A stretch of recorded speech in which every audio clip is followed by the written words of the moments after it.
Hello everyone, मैं अंकित एक बार फिर से आप सभी लोगों के लिए लेकर के हाजिर हूँ डेली करंट अफेयर्स का ये वीडियो। दोस्तों, आज है 30 दिसंबर और हम इस वीडियो में डिस्कस करने वाले हैं आपके इम्पोर्टेंट 10 करंट अफेयर्स के क्वेश्चंस के बारे में। और उन क्वेश्चन से जितने भी आपके इम्पोर्टेंट फैक्ट्स बनेंगे और इम्पोर्टेंट क्वेश्चंस बनेंगे उनको भी हम साथ में डिस्कस करते हुए चलेंगे। तो चलिए स्टार्ट करते हैं आज का ये वीडियो। वीडियो स्टार्ट करने से पहले मैं आपको एक जरूरी सूचना देना चाहूंगा, या फिर एक से दो पॉइंट के बारे में आपको थोड़ी सी अपडेट देना चाहूंगा। क्या है अपडेट? अभी हाल 1 से 2 दिन में आपका पूरे दिसंबर मंथ का एक फुल वीडियो, जी हाँ, कंप्लीट मंथली करंट अफेयर्स का एक वीडियो आने वाला है। ठीक है, एक बात ये हो गई जो कि आपके एग्जाम के लिए बहुत इंपॉर्टेंट है, आपको जरूर से देखना चाहिए। दूसरी बात क्या है, एक पॉइंट क्लियर हो गया। दूसरी बात ये है कि आप सभी जानते हैं कि एनटीपीसी के एग्जाम आप सभी के चल रहे हैं। ठीक है, कुछ लोगों के चल रहे हैं, कुछ लोगों के हो रहे हैं और कुछ लोगों के आगे आने फेजेस में होने वाले हैं। ठीक है, तो मैं इससे संबंधित एक वीडियो कल लेकर के आने वाला हूँ। क्या लेकर के आने वाला हूँ? कुछ ऐसे क्वेश्चंस हैं जो आपके बहुत ज़्यादा पूछे जा रहे हैं, ठीक है, या फिर उनके पूछे जाने की पूरी तरह संभावना है। तो उसको उसको लेकर के मैं आपको कल एक वीडियो लेकर के आऊँगा जो आपको कल मिल जाएगा। तो आप इन वीडियो को जरूर से देखिएगा। ठीक है, बाकी आपके मन अगर कोई सवाल है, कोई सुझाव है तो आप कमेंट करके पूछ सकते हैं। चलिए आगे बढ़ते हैं वीडियो में और शुरू करते हैं आज का अपना वीडियो। लेते हैं पहला क्वेश्चन। हाल ही में किस फुटबॉलर को दशक के सर्वश्रेष्ठ फुटबॉलर के अवार्ड से सम्मानित किया गया है? जी हाँ, तो जब फुटबॉलर का नाम आता है तो हमारे दिमाग में 2 से 3 फुटबॉलर का नाम जरूर से आ जाता है, जैसे कि लियोनेल मेसी का नाम आता है, रोनाल्डो का नाम आता है, नेमार का और डिएगो माराडोना का। इन सभी का, यानी कि जो सब ऑप्शन में है तो इनका नाम आता है। अगर इस तरीके से आपको क्वेश्चन में आ जाता है तो आपको काफी कंफ्यूजन क्रिएट हो जाएगा, क्योंकि बहुत सारे आपके चर्चित ये फुटबॉलर हैं। ठीक है, हाँ, तो किसको दशक के यानी कि 10 सालों में सबसे सर्वश्रेष्ठ फुटबॉलर का अवार्ड इनको दिया गया है? तो इनका नाम है क्रिस्टियानो रोनाल्डो। इन्होंने लियोनेल मेसी को पीछे छोड़ा। जी हाँ, यानी कि जब कभी कंपटीशन करा जाता है दो फुटबॉलर के बीच में तो इन दोनों का नाम जरूर आता है, लियोनेल मेसी और क्रिस्टियानो रोनाल्डो का। तो लियोनेल मेसी को पीछे छोड़ते हुए क्रिस्टियानो रोनाल्डो ने यह पुरस्कार जीता है दशक के सर्वश्रेष्ठ फुटबॉलर का। ठीक है, यहाँ पर जो आपका ऑप्शन ए है डियागो माराडोना, अभी इनका हाल ही में कुछ दिन पहले निधन हो गया। ठीक है, हाँ, तो अगर पूछा जाएगा कि अभी हाल ही के दिन में किस महान फुटबॉलर का निधन हो गया, तो डिएगो माराडोना का निधन हो गया है। ठीक है, ये तो बात हो गई सर्वश्रेष्ठ फुटबॉलर की। अगर क्वेश्चन बनता है कि दशक का सर्वश्रेष्ठ कोच किस कोच अवार्ड दिया गया है, तो उनका नाम है पेप गार्डियोला। क्या नाम है सर्वश्रेष्ठ कोच का? Pep Guardiola. ये है दशक के सर्वश्रेष्ठ कोच। ठीक है, ये तो हमने दशक की बात कर ली, लेकिन अभी कुछ दिन पहले मैंने एक क्वेश्चन कवर किया था कि वर्ष का सर्वश्रेष्ठ फुटबॉलर और वर्ष का सर्वश्रेष्ठ कोच किसे घोषित किया गया है। ठीक है, हाँ, तो वर्ष का सर्वश्रेष्ठ फुटबॉलर का जो अवार्ड मिला है वो इनमें से कोई भी फुटबॉलर नहीं है। उनका नाम है रॉबर्ट, क्या नाम है? Robert Lewandowski. लेवान डोवस्की उनका नाम है। इनको वर्ष के सर्वश्रेष्ठ फुटबॉलर का अवार्ड दिया गया, इसलिए मैं बार बार नाम ले रहा हूं जिससे कि आपको डिफरेंस पता चल सके। ठीक है, और वर्ष का सर्वश्रेष्ठ कोच का फुटबॉलर किसे दिया गया है, तो उनका नाम है हेंस फ्लिक। क्या नाम है उनका? Hence flick. तो ये सभी पॉइंट आपको नोट कर लेने हैं, इनसे जरूर से क्वेश्चन आपको बनेगा और बहुत ही इंपॉर्टेंट है। एक फुटबॉल से क्वेश्चन और का अभी हाल ही में आपका निकल के आता है, और वो क्या निकल के आता है कि फीफा ने अभी अंडर 17 और अंडर 20 जो वर्ल्ड कप थे 2021 में होने वाले थे, अब उनको 2021 में आयोजित करेगा। यानी कि अंडर 17 और अंडर 20 के जो वर्ल्ड कप होने वाले थे 2021 में, अब उनको खिसका करके 2023 कर दिया गया है। ठीक है, याद रखें, बहुत ही इंपॉर्टेंट क्वेश्चन आपके बनते हैं। ठीक है, इतने सारे इंपॉर्टेंट फैक्ट्स इस क्वेश्चन से बनते हैं। आई होप आपको वीडियो पसंद आ रहा होगा, जानकारी पसंद आ रही होगी। अगर पसंद आ रहा है तो दबा करके लाइक और शेयर करना है। ठीक है, चलिए लेते हैं क्वेश्चन दूसरा। हाल ही में किस प्रसिद्ध नृत्य इतिहासकार और आलोचक का निधन हो गया? हाल ही में किस प्रसिद्ध नृत्य इतिहासकार और आलोचक का निधन हो गया? तो बाबू ये हैं सुनील कोठारी। कौन है? सुनील कोठारी जी का हाल ही में 87 वर्ष की उम्र में निधन हो गया। ऑप्शन ए आपका सही होगा। इन्हें इतिहासकार और आलोचक क्यों कहा जाता है? क्योंकि इन्होंने, इतिहासकार इसलिए कहा जाता है क्योंकि नृत्य के क्षेत्र में इन्होंने लगभग 20 से ज्यादा पुस्तकें लिखी इन्होंने। जी हाँ, कितनी?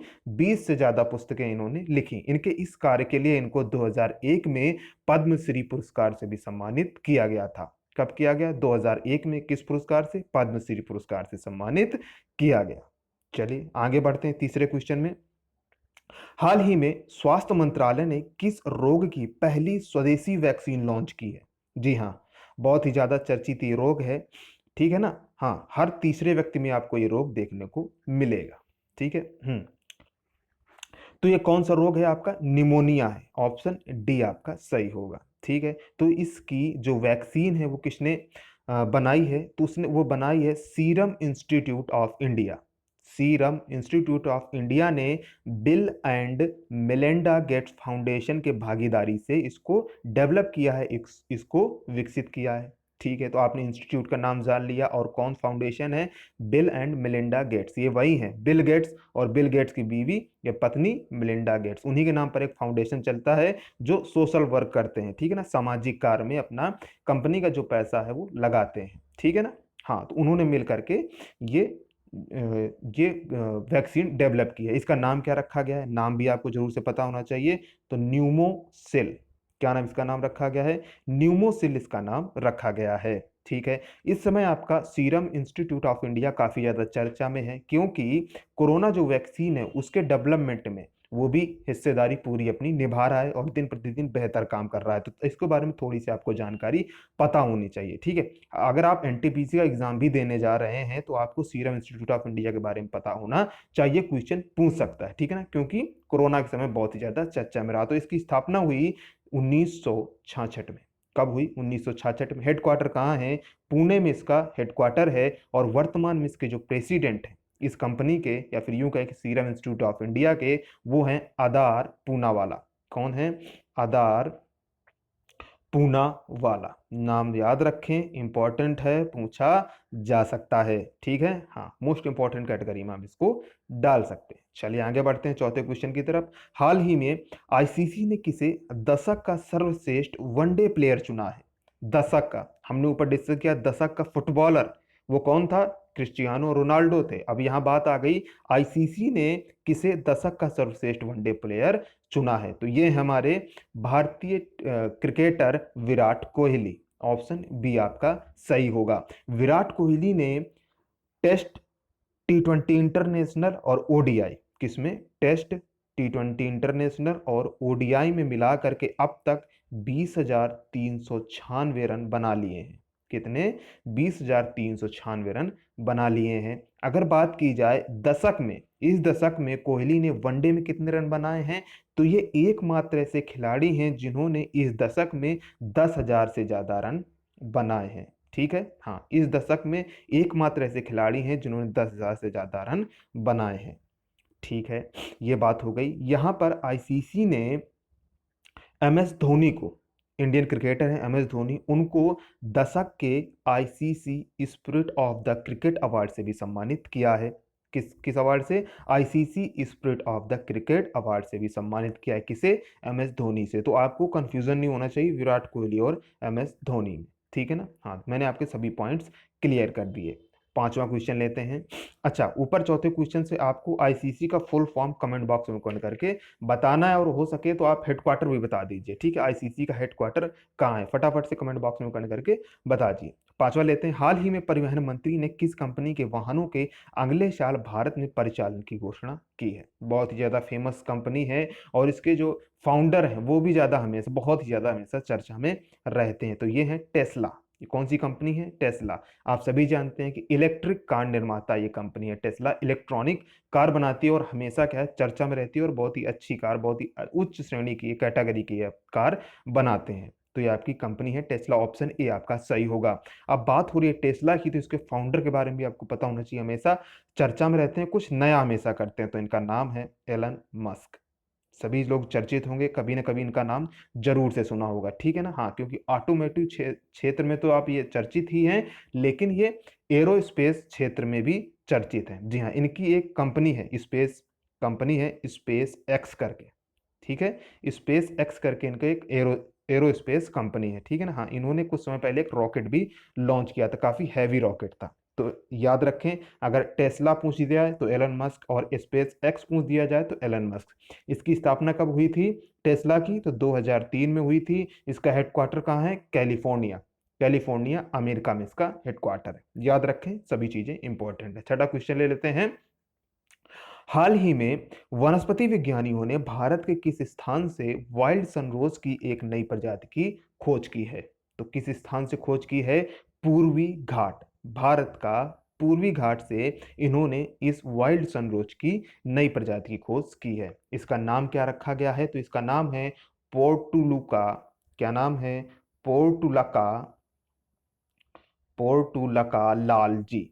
जी हाँ, थोड़ा सा इंटरेस्टिंग नाम है। क्या नाम है? पोर्टुलका लालजी इसका नाम है। ठीक है ना। ये कहाँ पर पाई गई? तो पूर्वी घाट में। कहाँ पर? किस राज्य में? आंध्र प्रदेश के प्रकाशम जिले में इसको खोजा गया। यह जून से फरवरी महीने तक खिलता है। ठीक है। अब इसके नाम में भैया लाल जी क्यों रखा गया? जरूर से आपको पता होना चाहिए। तो लाल जी इसलिए जोड़ा गया है क्योंकि लाल जी सिंह, क्या नाम है इनका पूरा? लालजी सिंह अंडमान और निकोबार केंद्र से जुड़े बॉटनिकल सर्वे ऑफ इंडिया के प्रख्यात वनस्पति शास्त्री हैं। तो उनको सम्मान देने के लिए इस ये जो प्रजाति खोजी गई वाइल्ड सनरोज की, उसके नाम में इनका नाम जोड़ दिया गया। किसको? लाल सिंह जी को सम्मान देने के लिए। कौन थे ये? अंडमान और निकोबार केंद्र से जुड़े बॉटनिकल सर्वे ऑफ इंडिया के प्रख्यात वनस्पति शास्त्री थे। ठीक है, चलिए आगे बढ़ते हैं। आई होप वीडियो पसंद आ रहा हो तो लाइक और शेयर जरूर से कर देना है। ठीक है ना। और जो मैंने 2 अपडेट दिए उनको आपको ध्यान में रखना है। क्या? एक तो पूरे दिसंबर मंथ का करंट अफेयर्स का वीडियो आपका आने वाला है बहुत ही जल्द। जैसे ही आपका महीना खत्म हो गया, यानी 31 को महीना खत्म होगा, आपको 1 तारीख को वीडियो मिल जाएगा। दूसरी चीज, कल आपका एक वीडियो आने वाला है एनटीपीसी एग्जाम से रिलेटेड। ठीक है, कि आपके संभावित क्वेश्चन अभी जो 2 दिन हुए आपके, तो उनमें जो आपका क्वेश्चन जो बने, ठीक है ना, हाँ, तो उनमें जो आपके क्वेश्चन बने, तो उससे आपका क्या क्या पूछा जा सकता है। ठीक है, कल आ सकता है, या फिर यूं कहें अगर वीडियो बन जाता है तो आपका आज ही आ सकता है। ठीक है ना। हाँ, अगर वीडियो टाइम से बन जाता है, आपका सभी क्वेश्चंस कंपाइल हो जाते हैं, तो वो वीडियो आपको आज ही देखने को मिल सकता है। ठीक है, चलिए 7वां क्वेश्चन लेते हैं। हाल ही में चर्चित A68A क्या है? हाल ही में चर्चित A68 क्या है? तो यह एक आपका हिमशैल है। ठीक है, हाँ, हिमशैल है। ऑप्शन सी आपका सही होगा।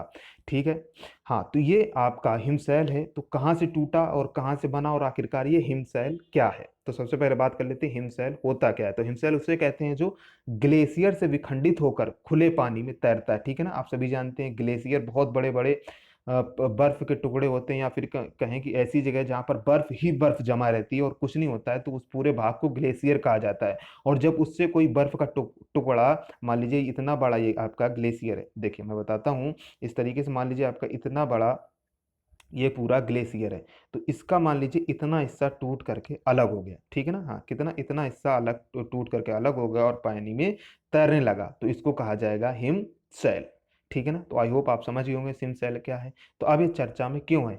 क्योंकि यह 2017 में अंटार्कटिका से टूट करके अलग हो गया था। आप सभी जानते हैं दक्षिणी ध्रुव को अंटार्कटिका कहा जाता है, जहाँ पर पूरी बर्फ बर्फ है, और सभी देशों के वहाँ पर अनुसंधान केंद्र हैं। लगभग 60 देशों के अनुसंधान केंद्र हैं। भारत के भी अनुसंधान केंद्र हैं। कौन से? भारती और मैत्री। अभी बताया था कि आपका अंटार्कटिका में अभी पहली बार किस क्वेश्चन था ना आपका, किस महाद्वीप में पहली बार या कोरोना का संक्रमण देखा गया है? ठीक है ना। तो आपका अंटार्कटिका ही है।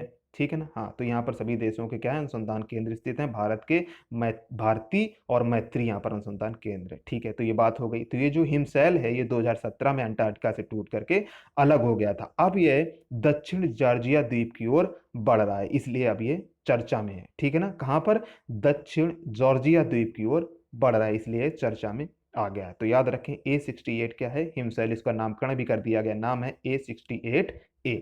ठीक है, चलिए आगे बढ़ते हैं। आई होप बात समझ में आपको आ रही होगी। 8वां क्वेश्चन लेते हैं। हाल ही में CBER द्वारा जारी रिपोर्ट के अनुसार भारत किस वर्ष तक 5वीं सबसे बड़ी अर्थव्यवस्था बन जाएगा? कौन सी रिपोर्ट? CBER। तो सबसे पहले इसका फुल फॉर्म जान लेते हैं। इसका फुल फॉर्म है centre for business and economics research. फिर से सुन लीजिए एक बार, centre for business and economics research, ये हो गया इसका पूरा फुल फॉर्म। ठीक है। हाँ, तो इसने इस रिपोर्ट में बताया गया है कि 2025 तक भारत विश्व की सबसे पांचवी सबसे बड़ी अर्थव्यवस्था बन जाएगा। यानी किस देश को पीछे छोड़ देगा, तो ये ब्रिटेन को पीछे छोड़ देगा। ठीक है। लेकिन अब कुछ लोगों को डाउट हो रहा होगा कि सर अभी कुछ दिन पहले ही आपका भारत पांचवें स्थान पर आ गया था। बिल्कुल, ये आपका सही है कि 2019 में भारत आपका ब्रिटेन को छोड़ करके पांचवें स्थान पर आ गया था, लेकिन 2020 में पुनः ये छठवें स्थान पर खिसक गया। ठीक है, छठवें स्थान पर खिसक गया। ठीक है ना। हाँ, अच्छा, और इसी रिपोर्ट में आपका बताया गया है कि 2030 तक भारत विश्व की तीसरी सबसे बड़ी अर्थव्यवस्था बन सकता है। कौन सी तीसरी सबसे बड़ी अर्थव्यवस्था बन सकता है? तो आपके दिमाग में एक बात आनी चाहिए कि जो सबसे पांच बड़ी अर्थव्यवस्थाएं हैं वो कौन कौन सी हैं। तो उनमें देश आते हैं आपके यूएसए, अमेरिका, चीन, जापान, जर्मनी और ब्रिटेन। ठीक है ना। हाँ, तो ये सभी प्रमुख देश आपके पांच बड़ी अर्थव्यवस्थाओं में इनका नाम आता है। ठीक है, अब बात हो रही है ब्रिटेन की, तो बहुत ही एक इंपॉर्टेंट सा, बहुत ही प्यारा सा क्वेश्चन यहाँ से निकलता है। क्या निकलता है? ब्रिटेन के प्रधानमंत्री कौन है? सभी जानते हैं, बोरिस जॉनसन है। और इनको आपका जो अगला क्या आने वाला है आपका। अच्छा, पहले इस क्वेश्चन का आंसर बता देता हूं मैं। पांचवी सबसे बड़ी अर्थव्यवस्था कब तक बन जाएगी? 2025 तक। ऑप्शन डी आपका सही है। ठीक है ना। हाँ, तो आपके जो बोरिस जॉनसन है वो आपका अगला जो आपका गणतंत्र दिवस है, कब होता है? 26 जनवरी को होता है। ठीक है ना। तो अगला जो 2021 का गणतंत्र दिवस है उसके ये मुख्य अतिथि हैं। ठीक है ना। कौन? ब्रिटेन के पीएम बोरिस जॉनसन। तो याद रखें, बहुत इंपॉर्टेंट क्वेश्चन है और एग्जाम में आपका पूछा जा सकता है। चलिए आगे बढ़ते हैं वीडियो में। आज की वीडियो में 8 ही क्वेश्चन थे। ठीक है ना। हाँ, तो अब ले लेते हैं कल के क्वेश्चन का जवाब। मैंने आपसे कल पूछा था कि प्रत्येक वर्ष सुशासन दिवस कब मनाया गया जाता है। तो सुशासन दिवस प्रत्येक वर्ष आपका 25 दिसंबर को मनाया जाता है। कब मनाया जाता है? 25 दिसंबर को मनाया जाता है। किसके जन्म दिवस पर? अटल बिहारी वाजपेयी जी के जन्मदिन को याद करने के लिए, या फिर यूं कहें कि इनके जन्म दिवस पर मनाया जाता है। ठीक है। कल मैंने आपका पूछा था कि चंद्रमा का पृथ्वी से दूरी कितनी है। चंद्रमा की पृथ्वी से दूरी कितनी है? तो उसमें एक बच्चे ने कमेंट किया है, बिल्कुल सही कमेंट किया है उन्होंने, कि 3,84,400 किलोमीटर चंद्रमा से पृथ्वी के मध्य दूरी है। तो इसी तरीके से आप रिप्लाई करते रहिए, आपकी तैयारी बहुत ही अच्छी चल रही है। चलिए अब ले लेते हैं आज का क्वेश्चन ऑफ द डे। इसका जवाब आपको कमेंट बॉक्स में कमेंट करके बताना है। हाल ही में चर्चित भारत की पहली लिथियम रिफाइनरी कहाँ स्थापित की जाएगी? चार ऑप्शन है आपके पास, इनमें से जो भी आपको ऑप्शन करेक्ट लगता है आप कमेंट बॉक्स में कमेंट करके बता सकते हैं। आपको वीडियो कैसा लगा हमें जरूर से बताएं। आपके मन में कोई डाउट है, कोई सलाह है, तो आप हमसे वो भी डिस्कस कर सकते हैं। आप हमें सोशल मीडिया हैंडल्स पर भी, सोशल मीडिया पेजेस पर भी फॉलो कर सकते हैं, जैसे कि हमारा फेसबुक पेज है, इंस्टाग्राम पेज है। इन सभी के लिंक आपको डिस्क्रिप्शन बॉक्स में मिल जाएंगे। ठीक है। हाँ, अब अगर अभी तक चैनल को आपने सब्सक्राइब नहीं किया तो चैनल को जरूर सब्सक्राइब कर लें और नोटिफिकेशन बेल को भी प्रेस कर लें। Thanks for watching. मिलते हैं नेक्स्ट वीडियो में, तब तक के लिए आप सभी का बहुत बहुत धन्यवाद।